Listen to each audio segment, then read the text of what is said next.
Evening all. So today we're going to take a look at the SOMA militia tank. Now the reason I'm doing this is that I think a lot of people are still not maybe understanding the benefits you have of militia gear in terms of its vehicles. So here we go. This is the vehicles that you can actually get with no skill requirement whatsoever, and as you can see they're quite favourably priced.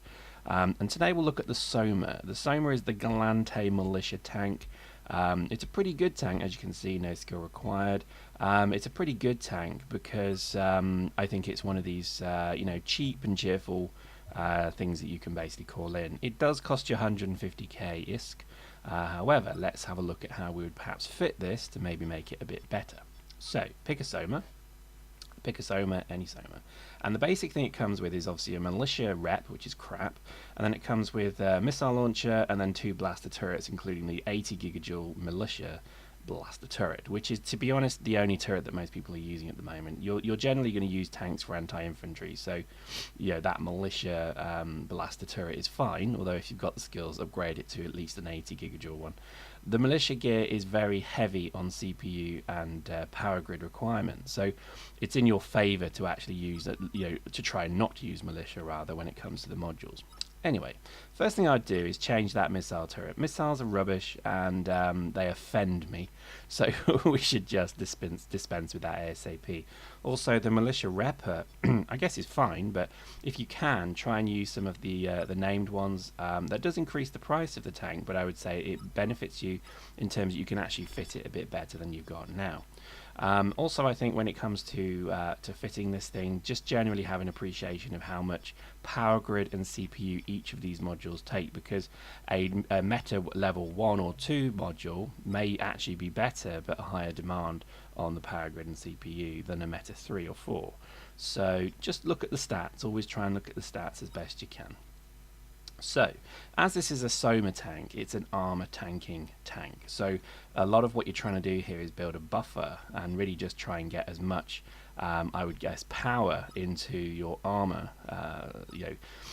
capability as you can. So you can see here I've added a plate, and that's pretty decent, and I've added a hardener as well. And then on the mids, what we're going to do is look at maybe putting some form of damage control. I think that's a bit of a wild card. I think you could just do whatever module you want there. But what I would say this thing needs is, because it's a slow piece of metal, is a nitrous injector, and that just makes it run a lot faster. So there we go, that's our tank. As you can see, armor of about 3899. That's not great, so what we now would look to do is to kind of play around and see what else we can get from this. And again, I repeat myself often, I know, so I do apologize for that, but always try and buy one of every module that you have the skills to fit, because this is when you can start to really, almost pick and choose and cherry pick what particular modules you can use versus what you can get. So, it's well worth doing. Let me show you my SOMA that I have actually set up properly. This is, as you can see, a much kind of more developed tank. And again, it's only the militia one, again, I do stress that. But this bad boy has, as you'll see, 6,347 hit points in armor, plus a 30%, or is it a 25% resist mod.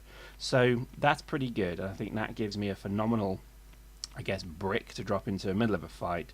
It's a cheap brick. I mean, okay, it's 400k ISK or more or less, but even so, that's actually not too bad for a tank. It's got all blaster turrets and it's pretty quick. If you're going to learn tanks, don't use gun lodges and madrigers. Don't waste your money. Learn it with SOMAs and militia tanks, and you'll learn the skills of driving it, and that's certainly what I'm doing at the moment. And as I say, you can do a bit of wildcard fitting on this thing, so you could try and maybe put a mobile CIU. But bear in mind, the game is going to change soon. The game is soon going to become a much bigger map, and it's going to become a much bigger area to deal with. So vehicles and the ability to respawn is going to be absolutely critical. So don't forget about the ability to spawn and move quickly around the map. Because I think it's fundamental to what the game will eventually become. Think PlanetSide 2 if you played that. If you're not near the fighting, you could spend 20 minutes, well, not 5 to 10 minutes getting to the fight and then die again if you incorrectly spawned, or if there's just no ability to respawn. So you know, really think of it from that point of view that tanks are not just going to be things that you drop in to get kills and kill stuff. They are actually going to be something that you need to use for tactics. Okay, so this is footage I've actually shown before, so apologies for that, but it was actually the only bit of SOMA footage I could find.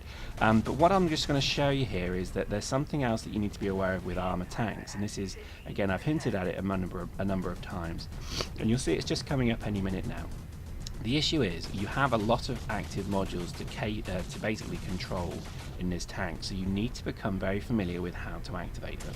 So I'm being shot here, so basically I need to switch on hardeners, I need to switch on reppers and all that good stuff. So you'll see at any moment basically what I'm doing, zoom, there we go, is the ability to quickly interact with that radial menu there.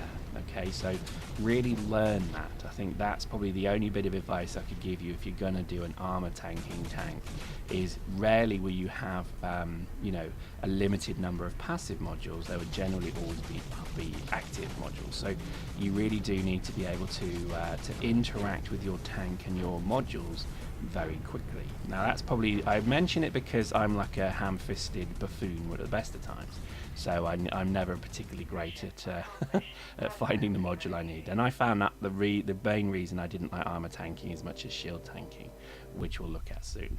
So there we go, that's the SOMA tank. Hope that was useful to you. I say give it a try. I think, you know, if you've got a spare bit of ISK, you know, buy a few, fit them out maybe how you want to fit them out, but you know, just try using them and get an appreciation of it. But just accept that every time you call that tank in, it's dead, and you know, it won't be too much of a loss to you. Hope you enjoyed that. See you next time.